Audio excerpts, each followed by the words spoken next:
कि अभी मन की बात में मोदी जी ने कहा है कि किसानों से सरकार एक कॉल की दूरी पर है, कि हमारे जो कृषि मंत्री हैं उनको बस एक कॉल कीजिए और सरकार आपके साथ बात करने तैयार है। क्या आपके पास उनका नंबर है जो सरकार बोली कि एक कॉल की दूरी पे है? भाई क्या आप मंत्री जी का नंबर है आपके पास? प्रधानमंत्री जी का तो कोई नंबर नहीं आया अभी। तो सरकार बोल रही है कि हम किसानों से एक कॉल की दूरी पर है। एक कॉल की दूरी पे थे, लेकिन यहाँ इतनी बैरियर्स लगा दिए हैं, किसान जाएगा कैसे? दूरियां बढ़ा दी, अगर बुलाएंगे तो जाएगा कैसे? रास्तों में तो कीले लगा दी हैं। मुझे लग रहा है कि हमारे प्रधानमंत्री जी, हमारी मौजूदा सरकार जो है वो भूल गई है कि ये इंटरनेशनल बॉर्डर नहीं है, ये देश है। अपने देश के अंदर ही बॉर्डर बना रहे हो। ये जितना बंदोबस्त यहाँ कर रहे हैं किसानों के नाम पर, ये सरकार को जो रोकना चाह रही है, सरकार जो जनता को परेशान करना चाह रही है, वो ठीक नहीं है। ये क्या कर रहे हैं, जनता के बीच में किसानों के प्रति रोष पैदा करना चाह रहे हैं। इनकी रणनीति है, साजिश है।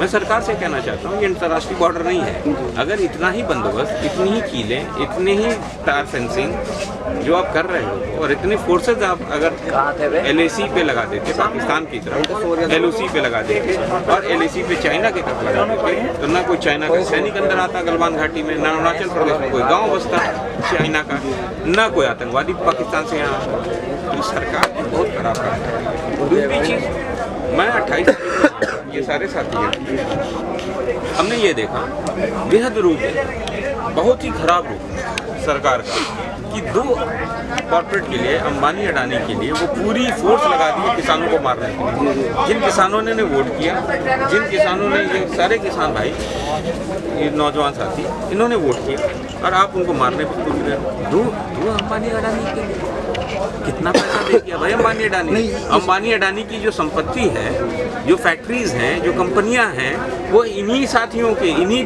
देश की जनता के बैंकों में, जो बैंक में पैसा जमा करते हैं, उसी से लोन लेकर है। ये कोई घर से नहीं लाए हैं, वो मालूम है ना। सरकारी जो बैंकें हैं उसमें हमारे देश के जवान और गांव के लोगों का पैसा जमा है, उसी में से लोन वो लेकर कर रहे हैं, कंपनियां बना रहे हैं, कोई अपने घर से नहीं पैसा ला रहे हैं। सरकार को समझना चाहिए। और सरकार विनिवेश करते हैं, विनिवेश पे विनिवेश कर रही है, LIC बेचना चाह रही है, सरकार प्राइवेट सरकारी बैंक बेचना चाह रही है सरकार। और तो और कौन कौन बेच रही है, जो लॉजिस्टिक्स है सरकार के हाथ में, जो हमारा कंटेनर्स डिपार्टमेंट है सरकार का, वो बेच रही है सरकार। BPCL बेच रही है, भारत पेट्रोलियम बेचना चाह रही है। कौन कौन वो बेचना चाह रहे हैं? अडानी, क्योंकि वो पूरे देश की लॉजिस्टिक्स पर और भंडारण पर अडानी का कब्जा चाहते हैं।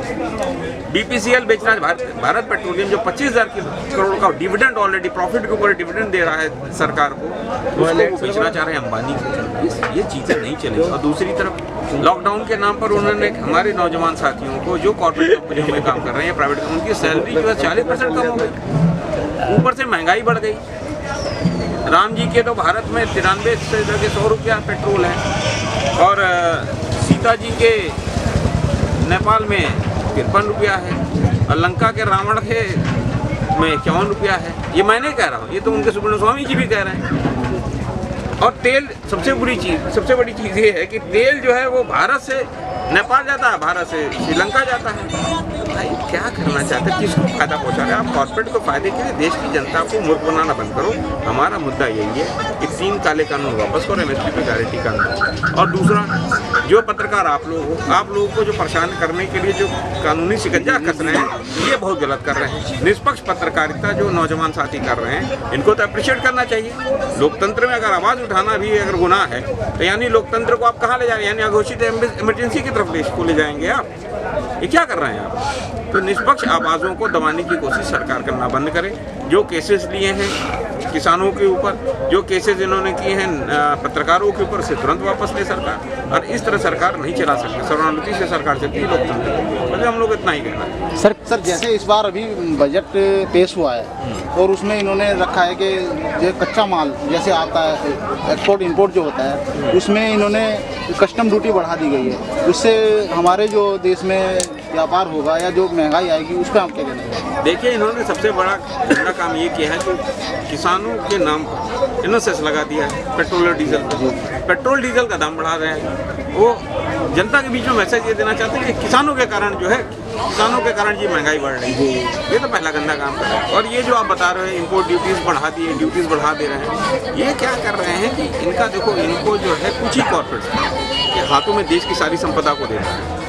एक अधिकार करा रहे हैं, इस चीज को समझो। तो सर बजट में भी साफ इन्होंने कह दिया कि हम निजीकरण करने जा रहे हैं, अरे भाई, कंपनियों का निजीकरण करने जा रहे हैं, तो ये निजीकरण किस चीज का कर रहे हैं? अपने बनाई हुई कंपनी का कर रहे हैं। इन्होंने कोई कंपनी बनाई? नहीं, जो 60-70 साल में भारत के लोकतंत्र में, जो भारत की परंपराओं में काम करने वाले, इस देश को निर्माण करने वाले लोग थे, ये भारत की जनता का पैसा है, लगा हुआ है, स्टेक है वो।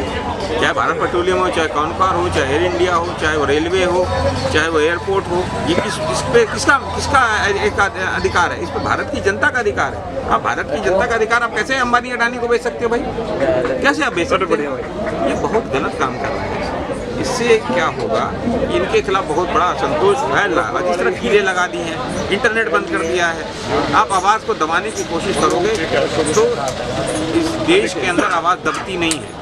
और मैं एक चीज़ और बता रहा हूँ, ये नौजवान जो साथी बैठे हुए हैं, इनके जीवन में जो आप परेशानियां दे रहे हो, जो गांव के बच्चों के जीवन में परेशानियां दे रहे हो, इससे कहीं ना कहीं आने वाले समय में इसका जवाब ही नौजवान साथी देंगे। सर एक सवाल और है, जैसे अभी सरकार कह रही है कि 20 साल से पुरानी कार है, अभी फिलहाल कारों को लिया गया है कि नहीं चल पाएंगी, तो उससे कहीं ना कहीं ये ट्रैक्टर को भी जोड़ सकते हैं। जी, ट्रैक्टर को भी क्यों नहीं जोड़ेंगे? ट्रैक्टर को क्योंकि ये कहीं ना कहीं किसानों पे एक हमला है, इस तरीके से हमला ही है। वो क्या कर रहे हैं, मैंने क्या कहा, ये सारी की सारी जो इनकी प्लानिंग, ये इंटरनेशनल मॉनेटरी फंड से गवर्नमेंट, इंटरनेशनल मॉनेटरी फंड ने 3 काम कहा। चल तुम्हारा भी पहला कहा था कि एग्रीकल्चर रिफॉर्म्स करो, तो जब हमारे लैंड रिफॉर्म्स करो, और तीसरा उन्होंने कहा था लेबर रिफॉर्म्स करो। तो लैंड रिफॉर्म्स करने का आए थे, नहीं हो पाया। एग्रीकल्चर रिफॉर्म्स में हम लोग फंस गए, पड़ गया मामला। लेबर रिफॉर्म्स में कोशिशें किया हुआ है इन्होंने, कानून पास कर दिया है, कानून पास कर दिया है, लेकिन अभी उसका हो नहीं पा रहा है। उसके बाद इन्होंने एक और काम किया, मीडिया सिस्टम भी समाप्त करेंगे चरणबद्ध तरीके। पहले सबके पास कार्ड थे, सबको राशन मिलता, वो सब चरण, अब वो अंत्योदय कार्ड और लाल कार्ड बचा हुआ है, वो भी चरणबद्ध तरीके से खत्म कर देंगे। नहीं, सरकार बोल रही है कि हम पहले हमारी पूरी बात सुनो, पूरा यूरोप में $60,000 एक किसान को देती है पूरा यूरोपियन यूनियन अपने एक किसान को $60,000 देती है सब्सिडी। हमारे किसान को कितना मिलता है? $240, यानी 15,000 रुपये करीब, 70 रुपये का है डॉलर, 15,000 रुपये करीब पड़ गया। वो भी चाहते हैं कि इंटरनेशनल, वो भी खेल क्या है, दूसरा है वो चाहते खत्म करना। खेल क्या है कि नीति आयोग चाहता है, क्या रिपोर्ट है कि 28% लोग गाँव से निकाल के शहरों में बसा दें। क्यों? क्योंकि जब इसके पास खेत नहीं रहेगा तो बेचारा क्या करेगा? ये कंपनी में आके काम करेगा, कंपनी में इसका दोहन होगा, लेबर रिफॉर्म में दोहन करेंगे, इनको 12 घंटा काम कराएंगे, इनको जो सैलरी स्ट्रक्चर है वो एक सैलरी स्ट्रक्चर में कर देंगे, जब मर्जी तब वो 40% कम कर देंगे, कर दिया ना, सैलरी में कम कर दिया, इसी तरह दोहन होगा। ये बच्चा क्या होता है, आदमी क्या कहता है, बहुत ज़्यादा गुस्साता ना, कहता है ये तुम अपनी कंपनी पकड़ो और ये अपनी नौकरी पकड़ो, मेरे पास खेती में खेती कर लूँगा। जब खेती ही मुनाफे की नहीं रहेगी, खेती ही खत्म हो जाएगी, कॉन्ट्रैक्ट फार्मिंग में आ जाएगा, उसके बाद ये खुद ही अपने खेत में बंधुआ मजदूर, चाहे वहाँ बंधुआ मजदूर बने, चाहे कंपनी में आके बंधुआ मजदूरी करे। तो सरकार को एक विन विन सिचुएशन का काम करना, सेफ गार्ड्स लगाने चाहिए। ये सरकार को जो चुना गया है वो इसलिए नहीं चुना गया कि आप जो है एक्सट्रीम कैपिटलिज्म को, जो क्रोनी कैपिटलिज्म है, उसको बढ़ावा दो। हम चाहते हैं कि इस देश के अंदर सोशलिज्म और कैपिटलिज्म का जो वो था, मिक्सचर था, मिक्स इकोनॉमी हमारी थी, उसको आप चलाओ, बढ़िया से चलाओ ना। क्या दिक्कत आ रही है? क्यों इतना प्रेशर आप ले रहे हो उनका? क्यों ले रहे हो प्रेशर? मुझे नहीं समझ में आ रहा, इतना प्रेशर क्यों ले रहे हैं आप? उनका तो कितना पैसा आपको दे देगा अंबानी? हम देश की जनता से आह्वान कर देंगे, देश की जनता चंदा देकर तुम्हें पैसा दे देगी। अगर तुम पैसा ही ले लिए हो तो बताओ हमें कितना पैसा है? क्यों? देश की जनता बता देगी, 1-1 रुपया, 10-10 रुपया, 20-20 रुपया, 100-100 रुपया, 1000-1000 रुपया करके हम चंदा दे देंगे।